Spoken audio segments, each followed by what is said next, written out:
কি হয়েছে খনা? তুমি এরকম মুখ ভার করে রয়েছো কেন? না, কিছু হয়নি। খনা, তুমি তোমার ভাই কাকার সঙ্গে ভাব করে নিয়েছো তো?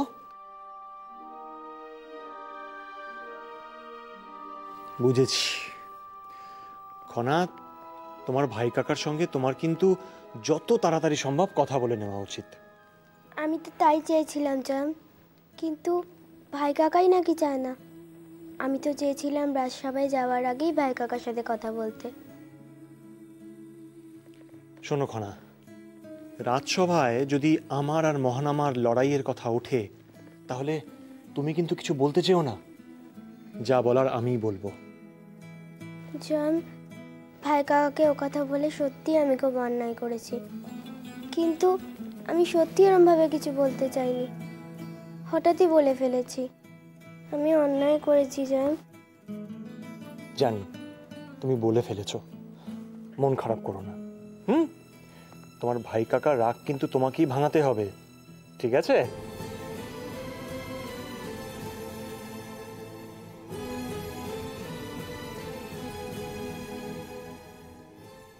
না না, মাথা গরম করে হঠকারী সিদ্ধান্ত নেওয়াটা ভুল হবে। যুদ্ধের প্রথম ধাপে আমি হেরেছি, আর জয়দ্রথ সব সময় আমার থেকে এক ধাপ এগিয়ে থাকে। তাই আমার মাথা গরমের সুযোগ ওকে কিছুতেই নিতে দেব না। না,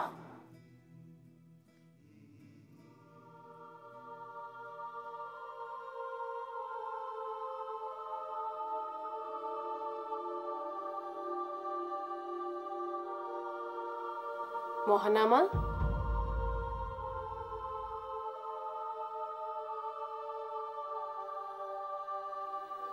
মহানামা, আমি কিন্তু এ প্রাসাদে আমার নিজের জন্য নেই। আমি এ প্রাসাদে আছি তোমার জন্য। আমি চাই তোমার ভালো হোক, তুমি অনেক বড় হও। থাক মাসুমা, আমাকে নতুন করে আর কিছু বোঝাতে হবে না। মহানামা, বুঝতে পারছি তুমি এখনো রেগে রয়েছ। আজকের রাজসভা কিন্তু তোমার জন্য অত্যন্ত গুরুত্বপূর্ণ। নিজের ব্যক্তিত্ব বজায় রেখে চলবে। আর কেউ যদি জয়দ্রথ আর তোমার লড়াই প্রসঙ্গে কোনো প্রশ্ন তোলে তাহলে শান্তভাবে সেটাকে সামলে নেবে। বলবে সে সময় সিংহলের পুনর্নির্মাণ নিয়ে তুমি এত বেশি ব্যস্ত ছিলে, তোমার মাথায় এত বেশি চিন্তা ছিল যে এদিকে মনোযোগ দেবার তুমি সময়ই পাওনি, তাই এই ঘটনা ঘটেছে।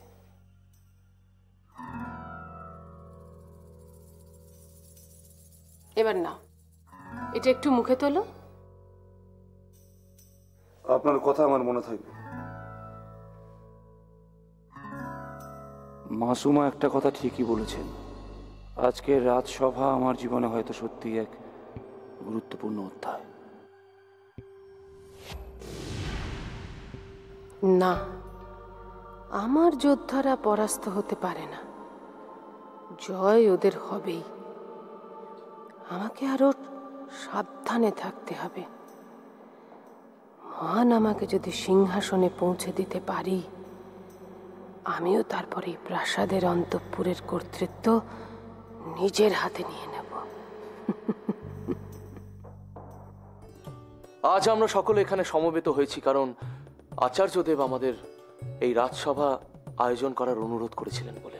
রাজন, সভা শুরু হওয়ার আগে আমার একটি প্রস্তাব আমি আপনাকে দিতে চাই, যদি অনুমতি করেন।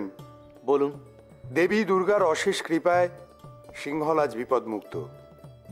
তাই আমার মনে হয় এই সভা শুরু হওয়ার আগে দেবী দুর্গার প্রতি আমাদের প্রার্থনা জানানো উচিত। অবশ্যই। আজ আমরা এত দুর্যোগের মধ্যে দিয়ে বেরিয়ে আসতে পেরেছি দেবী দুর্গার আশীর্বাদে, তাই আমাদের প্রার্থনা করাটা আবশ্যিক।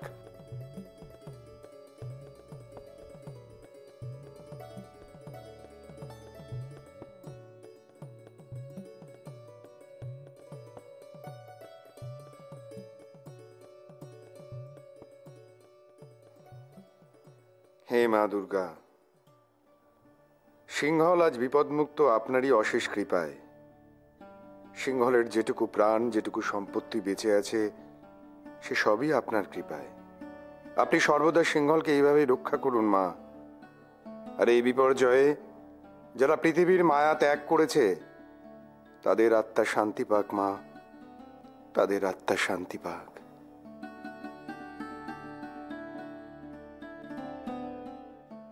আজ এখানে যাই ঘটুক না কেন, কোনোভাবেই ধৈর্য হারালে চলবে না। ঠান্ডা মাথায় শান্ত থেকে সমস্ত ঘটনাকে সামলাতে হবে।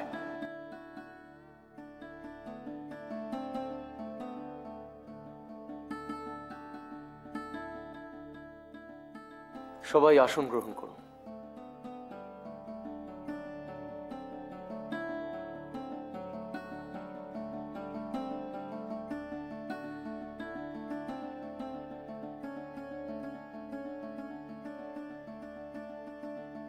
মহারাজ, আপনি প্রথমেই বলেছিলেন যে আচার্যদেব আজকের এই সভার অনুরোধ জানিয়েছেন, কিন্তু তিনি তো এখনো এলেন না। মহারাজের জয় হোক, আচার্যদেব এসছে।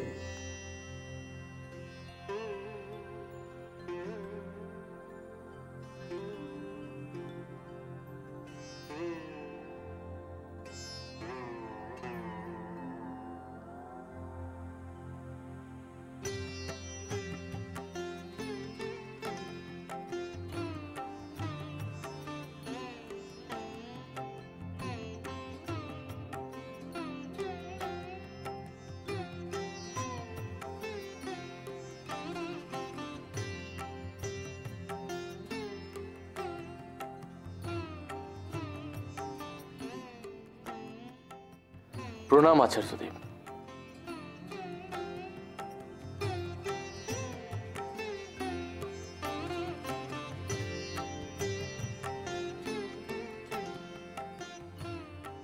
আজ এই রাজসভায় দাঁড়িয়ে আমি একটি গুরুত্বপূর্ণ সিদ্ধান্তে উপনীত হতে চাই, কিন্তু সে ঘোষণা করার আগে এখানে উপস্থিত দুজন ব্যক্তিত্বের সঙ্গে আমি আলাদা করে কথা বলতে চাই।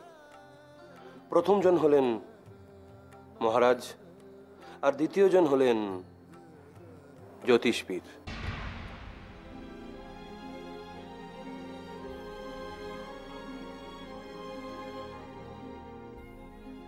হে ঈশ্বর, কি যে হতে চলেছে কে জানে। রক্ষা করো। আজকের দিনটা আমার পক্ষে কেমন তা গণনা করেছিলাম তো। হ্যাঁ, সবই তো ঠিক ছিল। শেষ পর্যন্ত যেন বিপদে না পড়ি। মহারাজ, আমি প্রথমেই আপনাকে প্রশ্ন করব, রাজকুমারী খনাকে কবে অপহরণ করা হয়েছিল? বিকটাসুদাহর রাত্রে। আর আগ্নেয়গিরির অগ্নুৎপাতের খবর আপনি কবে পেয়েছিলেন? ঠিক তার পরের দিন সকালবেলা।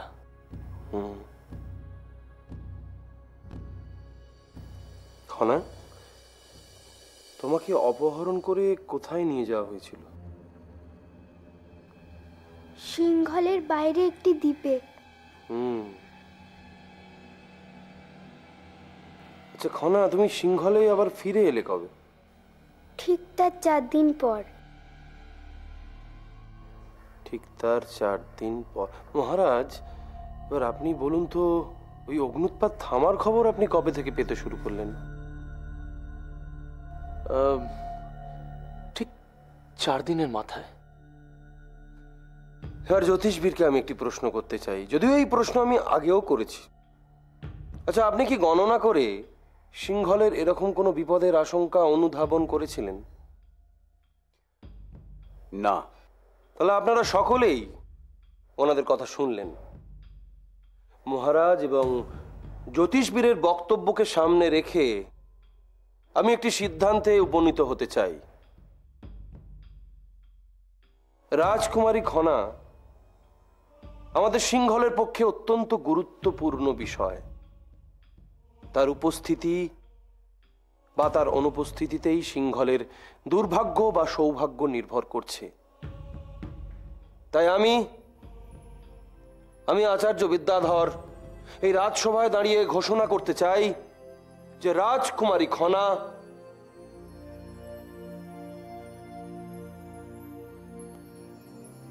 আমাদের সিংহলের ভাগ্য লক্ষ্মী।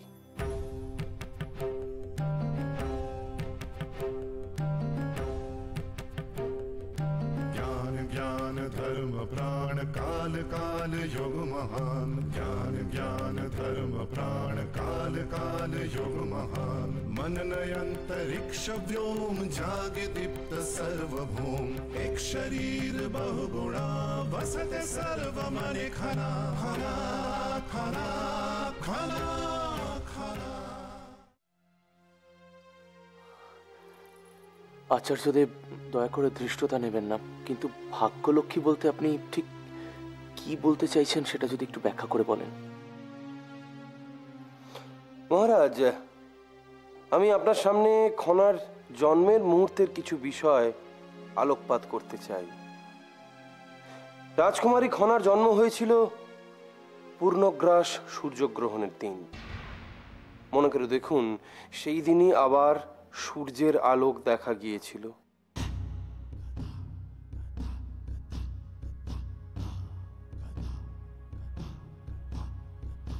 এবং সে তার জন্মের পরেই রানীমার জীবনকে রক্ষা করেছিল তার স্পর্শের মাধ্যমে।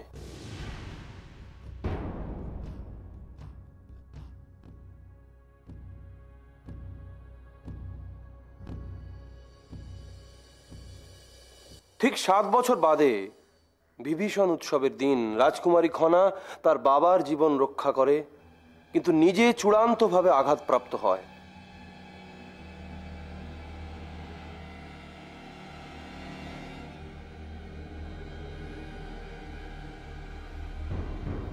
রাজকুমারীর এই আঘাতপ্রাপ্ত হওয়া, তার ফলে তার প্রভাব পড়ে প্রকৃতিতে, এবং সেদিনই শুরু হয় প্রচন্ড ঝড়।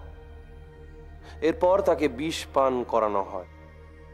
এই বিষ পানের ফলে মহামারী শুরু হয় এবং প্রচুর লোকের মৃত্যু হয়। কিন্তু যেদিনই সে উঠে বসে, সেদিনই আশ্চর্যজনকভাবে মহামারী বন্ধ হয়ে যায় এবং অসুস্থ মানুষও সুস্থ হয়ে ওঠেন।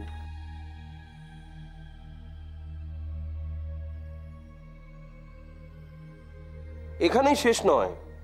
যারা তখন অসুস্থ ছিলেন, খনা তাদের সুস্থ হওয়ার উপায়ও বলে দেয়।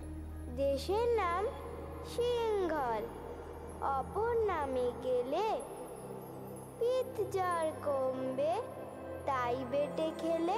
এছাড়াও নানান সময় খনা তার বচনের মাধ্যমে সিংহলকে রক্ষা করেছে। মঙ্গলে উষা বুধে পা, যথা ইচ্ছা তথা যা। উঠান ভরা লাউ শশা, ঘরে তার লক্ষ্মীর দশা। এরপর রাজকুমারীকে অপহরণ করা হয় বিকটাসুর দাহর রাত্রে। তারপরেই যুগ্ম পল্লব পর্বত হঠাৎই মহাকুণ্ড গোলার রূপ ধারণ করে।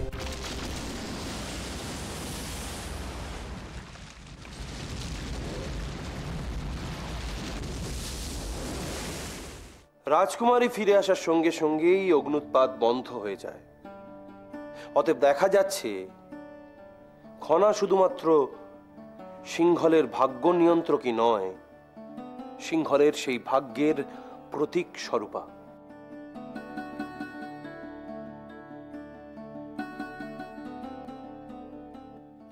তাই আমি রাজকুমারী খনাকে সিংহলের ভাগ্য লক্ষ্মী হিসেবে ঘোষণা করতে চাই।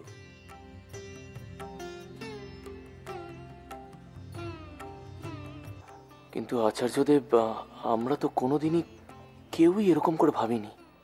এই আলোচনা যদি চলতেই থাকে তাহলে তো আগ্নেয়গিরি প্রসঙ্গ উঠবে এবং সবাই জানতে চাইবে আগ্নেয়গিরিতে কি হয়েছিল। তাহলে তো আমি বিপদে পড়ব। না না, আচার্যদেব যা বললেন তাতে আমি বিস্মিত। আমি যদি আপনাদের মতামত জানতে পারি তাহলে ভালো হয়। মাননীয় আচার্যদেব এবং মহারাজ, আমি আপনাদের অনুমতি নিয়ে একটি কথা বলতে চাই। সিংহলের বর্তমান পরিস্থিতি শোচনীয়। সিংহলের রূপ সৌন্দর্য সবই প্রায় ধ্বংসপ্রাপ্ত। তাই আমার মনে হয় এই মুহূর্তে দুর্ভাগ্য বা সৌভাগ্য নিয়ে আলোচনা না করে সিংহলের পুনর্নির্মাণ নিয়ে আলোচনা করা উচিত। আর মহারাজ, আমি চাই আপনার যোগ্য মন্ত্রীকে এই কাজে নিযুক্ত করতে। মহারাজ, এই কাজে যদি আপনি আমাকে নিযুক্ত করেন তাহলে আমি নিজেকে সৌভাগ্যবান বলে ভাবব। ক্ষমা করবেন মহারাজ, আমার মনে হয় কোনো ব্যর্থ ব্যক্তিকে এই কাজে নিযুক্ত না করাই উচিত। কারণ আচার্যদেব এই বিপর্যয়ের কারণে যে যে কথাগুলি উল্লেখ করলেন তা যদি আমাদের সত্যি বলে মেনে নিতে হয়, তাহলে এই বিপর্যয়ের পুরো দায়টা কিন্তু বর্তায় উপপ্রধানমন্ত্রীর উপর। কারণ তিনি রাজকুমারী খনাকে সুরক্ষা দিতে ব্যর্থ হয়েছেন, আর তাই খনাকে অপহরণ করে সিংহলের বাইরে নিয়ে যাওয়া সম্ভব হয়েছে। যদি তাই হয় তাহলে জয়মি সিংহলকে রক্ষা করেছে, কারণ জয়মি আমাকে রাজপ্রাসাদে ফিরিয়ে এনেছে, আর তার ফলে প্রকৃতিও শান্ত হয়েছে।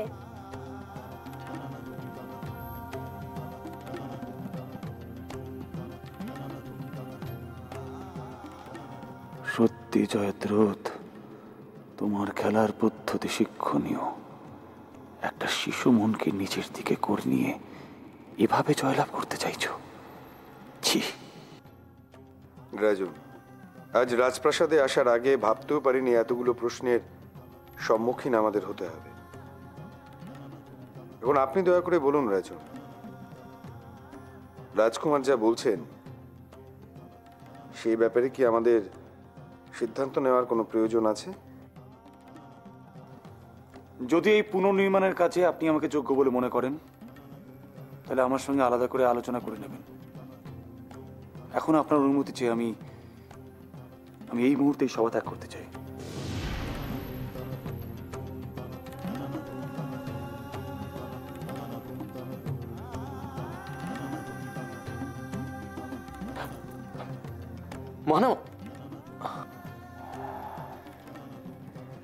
মহারাজ, নিশ্চয়ই আপনাকে মনে করিয়ে দেওয়া উচিত হচ্ছে না, তবু বলবো, রাজসভায় কিন্তু নারীর কথা বলার কোনো অধিকারই নেই। সেক্ষেত্রে রাজকুমারী খনা। এই আপনি কি বলছেন সভাপতি মশাই? সিংহলের প্রতি, এই রাজবংশের প্রতি খনার অবদান অনস্বীকার্য। রাজপুরোহিত মশাইও সে কথাই বলেছেন। শুধুমাত্র নারী বলেই কি খনাকে বাকরুদ্ধ থাকতে হবে? খনা সম্পর্কে কোনো অসত্য কথা তো বলা হয়নি। তাহলে কি সিংহলে সত্য কথা নিরর্থক হয়ে গেছে? সত্য মিথ্যার প্রশ্ন এটা নয়, আমি নিয়মের কথা বলছি। এই কিসের নিয়ম? বেশ, তাহলে রাজপুরোহিত মশাই এ প্রসঙ্গে কিছু বলুন। উপপ্রধানমন্ত্রী মশাই, সভাপতি মশাই যা বলেছেন সেটা একেবারেই যথার্থ। কোনো নারী রাজসভায় কখনো তার বক্তব্য রাখতে পারে না। যদিও বক্তব্য রাখে, তাহলেও কোনো রাজপুরুষ বা রাজ পরিবারের সম্মানীয় ব্যক্তি তা সমর্থন করবেন না।